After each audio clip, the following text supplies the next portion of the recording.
A Bíblia diz no Salmo 147, versículo 9: Dá alimento aos teus animais. Mas veja a promessa de Deus para aquele que cuida de seus animais.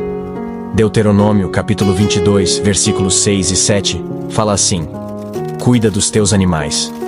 Se você fizer isso, Deus vai abençoar sua vida e prolongar seus dias. E Deus promete te abençoar e te dar uma vida longa. Você e sua família, compartilhem esse vídeo.